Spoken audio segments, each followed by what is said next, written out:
Selamat malam, Shalom.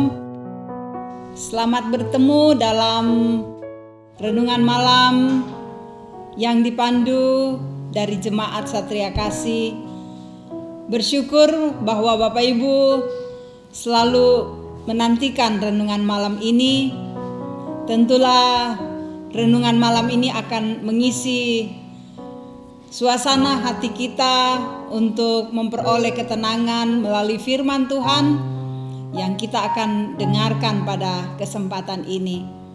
Dan kita diberi kesempatan bagi Tuhan untuk menikmati hari ini, hari Senin tanggal 26 Oktober tahun 2020. Dalam suasana ini kita akan menyambut firman-Nya. Marilah bersama-sama menghadap Tuhan di dalam doa. Mari berdoa. Tuhan, kami bersyukur kepadamu, penyertaan dan kasih-Mu begitu indah, memampukan kami melewati hari ini dengan baik. Malam ini kami akan beristirahat, namun sebelumnya kami akan membaca firman-Mu. Biarlah Roh Kudus menolong kami, sehingga firman yang kami akan baca boleh mengambil bagian dalam hidup kami. Dalam keterbatasan kami berserah diri hanya kepadamu, karena kami tahu Engkau yang menguasai hati dan pikiran kami, agar firman-Mu ini tertanam dalam diri kami. Di dalam nama Tuhan Yesus kami menyambut firman-Mu. Amin. Kisah Para Rasul pasalnya yang kedua, ayatnya yang ke-42 sampai 47. Kisah Para Rasul pasalnya yang kedua, ayatnya yang ke-42 sampai 47. Mereka bertekun dalam pengajaran rasul-rasul, dalam persekutuan, dan mereka selalu berkumpul untuk memecahkan roti dan berdoa. Maka ketakutanlah mereka semua, sedang rasul-rasul itu mengadakan banyak mujizat dan tanda. Dan semua orang yang telah menjadi percaya tetap bersama, dan segala kepunyaan mereka adalah kepunyaan bersama. Dan selalu ada dari mereka yang menjual harta miliknya, lalu membagi-bagikannya kepada semua orang sesuai dengan keperluan masing-masing. Dengan bertekun dan dengan sehati mereka berkumpul tiap-tiap hari dalam bait Allah. Mereka memecahkan roti di rumah masing-masing secara bergilir dan makan bersama-sama dengan gembira dan dengan tulus hati, sambil memuji Allah, dan mereka disukai semua orang. Dan tiap-tiap hari Tuhan menambah jumlah mereka dengan orang yang diselamatkan. Saudara, demikian firman Tuhan yang boleh kita dengarkan pada saat ini. Haleluya, amin. Saudara-saudara, saya mengambil tema identitas anak-anak Tuhan. Identitas anak-anak Tuhan. Saudara yang kekasih, identitas adalah hal yang signifikan, yang mencirikan diri kita. Ya, sebagian dari identitas itu dari semula, saudara-saudara, memang sudah melekat pada diri kita. Misalnya seorang yang bernama Yen Yen. Ya, dia orang Cina. Tingginya 170 cm. Matanya sipit. Ya, inilah identitas yang tidak bisa berubah, tidak bisa memilih lagi. Itulah yang melekat, yang nampak. Lalu ada identitas jenis lain, identitas moral, yakni kecondongan moral kita dalam menghadapi persoalan. Misalnya, dia seorang yang suka memperhatikan kesejahteraan bersama. Dimanapun dia berada, dia pasti memperhatikan kesejahteraan bersama. Dia adalah seorang yang egois. Dia memperlihatkan keegoisannya dalam banyak hal. Dia adalah orang yang lemah lembut. Begitu lemah lembutnya dia menyampaikan pemikirannya. Dia adalah orang yang murah hati kepada siapapun juga. Saudara yang kekasih, identitas moral ini bukan sebuah karakter bawaan, tapi saudara-saudara dimiliki dan itu bisa diperlihatkan ketika selalu ini dipertahankan menjadi sukacita bagi orang lain. Di dalam pembacaan kita ini, pengikut Tuhan Yesus mereka disukai semua orang. Itu ayat 47. Ya, tentu saja ada juga yang tidak menyukainya. Orang-orang yang percaya pada Tuhan pasti ada saja yang tidak menyukainya. Di dalam sejarah dikatakan ada beberapa orang-orang Farisi, ada beberapa ahli-ahli Taurat yang tidak suka pada pengikut Yesus, sangat membenci. Di jemaat mula-mula pun juga demikian. Tapi dalam pembacaan kita ini dikatakan mereka disukai oleh semua orang. Ada apa? Kenapa mereka disukai? Ternyata di sini dikatakan karena mereka peduli. Mereka peduli pada orang lain. Mereka care, mereka perhatikan orang lain. Karena mereka suka berbagi. Apa yang dimiliki itu tidak dinikmati sendiri, tetapi dibagi, diberikan kepada orang lain. Karena mereka punya latar belakang yang berbeda, tetapi suka berkumpul bersama dan saling mengasihi, saling memperhatikan, saling menopang satu dengan yang lain. Dan kemudian mereka tidak pernah membeda-bedakan orang, bagaimanapun keadaannya, bagaimanapun situasinya, tetap diterima dengan baik. Mereka memperlihatkan ciri khas kasih yang begitu dalam. Ini sangat indah, saudara-saudara. Kalau kita mau katakan apakah hal seperti ini masih bisa berlaku pada masa kini? Rasanya susah ya, tidak gampang. Kalau mau disukai semua orang, harus menyenangkan hati semua orang, harus berbagi, harus peduli dan sebagainya. Wah, ini tidak mudah bagi kita. Ya, saudara-saudara, memang agak susah. Apalagi dalam dinamika kehidupan kita selalu bertemu dengan orang yang berbeda karakter, berbeda suku, berbeda budaya. Lalu kita mau hadir dengan memperhatikan mereka, mau peduli dalam hidup mereka, mau berbagi apa yang kita miliki. Wah, ini kan tidak gampang. Tetapi saudara-saudara, di sini juga menjadi tantangan bagi kita bersama.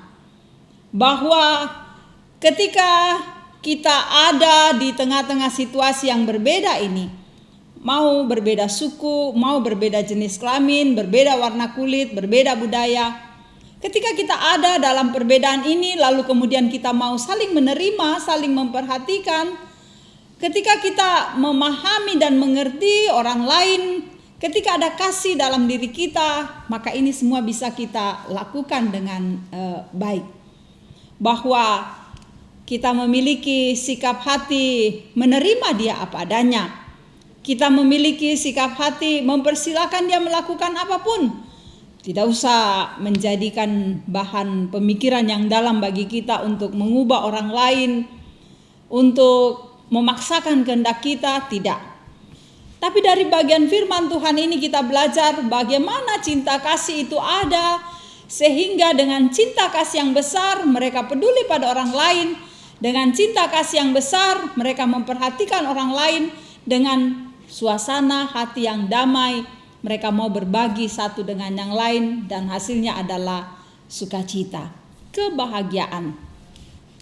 Nah, karena itu saudara-saudara, maukah kita memperlihatkan hidup kita dengan identitas moral yang penuh kasih ini?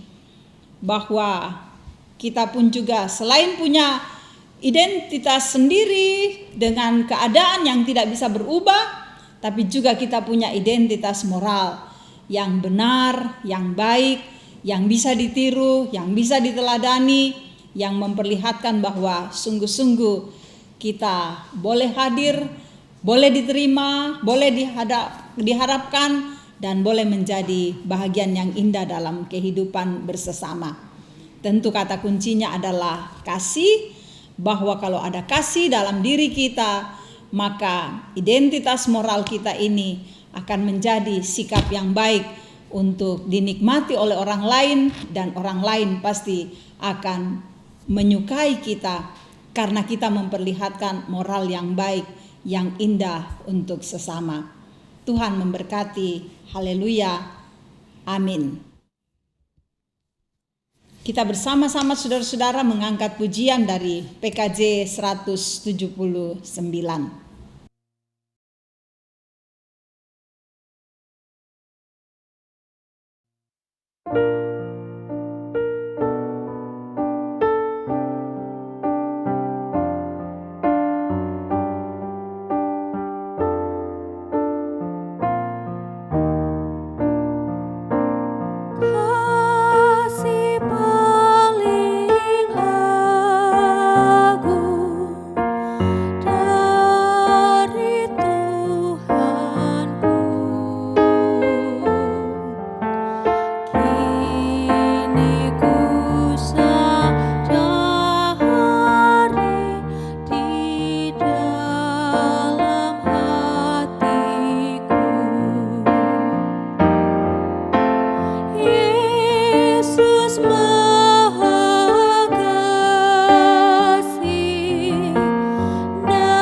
Marilah kita berdoa.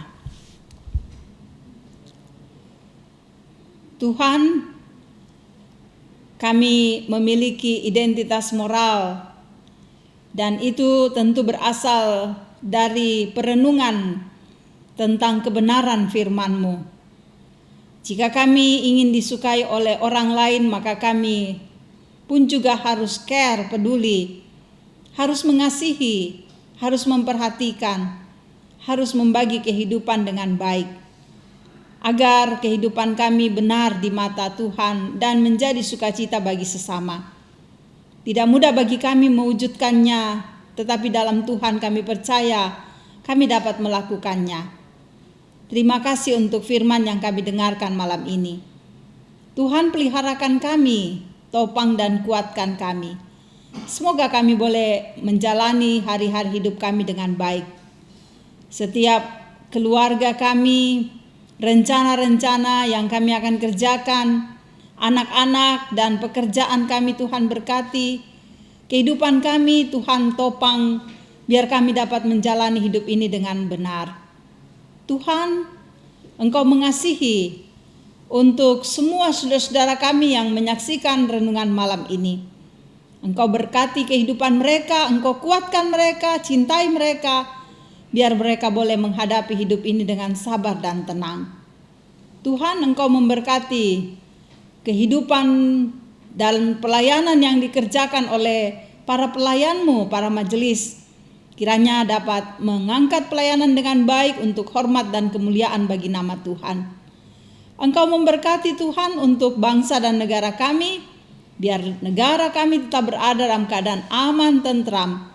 Tuhan bekerja di dalamnya, dan Tuhan mampukan kami melewati masa pandemi ini dengan penuh kesabaran. Kami akan beristirahat malam ini, biar tubuh kami boleh berbaring dengan tenang, dan kami lewati malam ini dalam sukacita Tuhan, bahkan menyambut fajar besok dengan hati yang bahagia, semua karena Tuhan bersama dengan kami. Ini doa kami, dengarkanlah.